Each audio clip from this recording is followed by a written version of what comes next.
This is Tom Dillon, the Lifetime Liberal, and today is Wednesday, November 20th, 2019.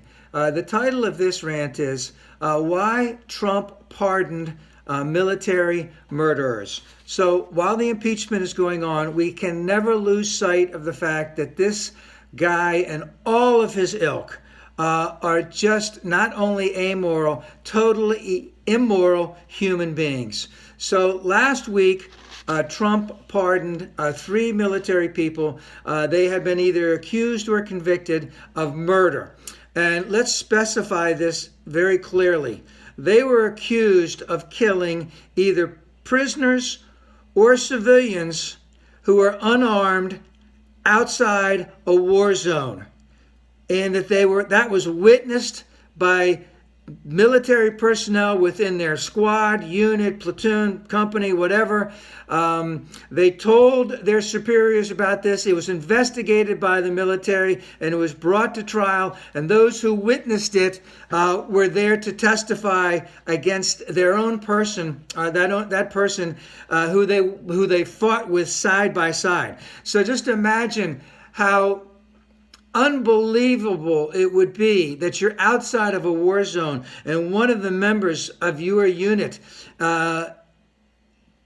attacks and kills an unarmed person outside the war zone, even though there is a war going on at that time.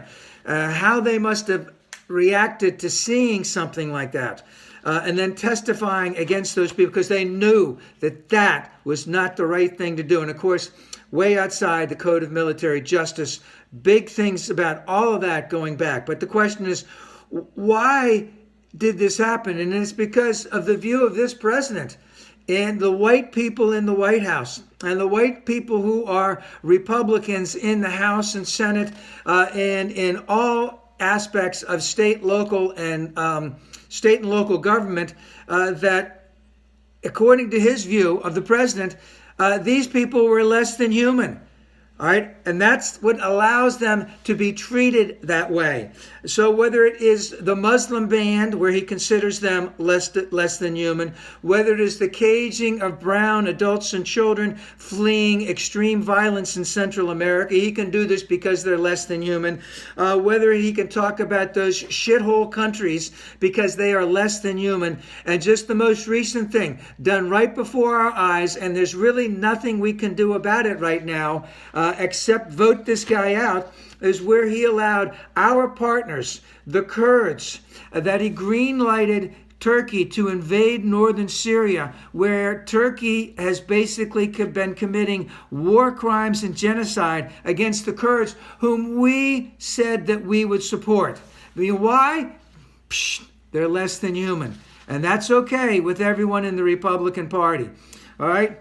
So, and of course, he's doing this in plain sight. He's dumbing down of the America. We can never lose sight of the fact of how bad and wretched this person is as a human being, and that all of the sycophants that are following him. So I mentioned the other day that, we all women, all of the poor, all people of color, there is nothing that this guy and anyone in the Republican Party has to offer them in any way, shape, or form.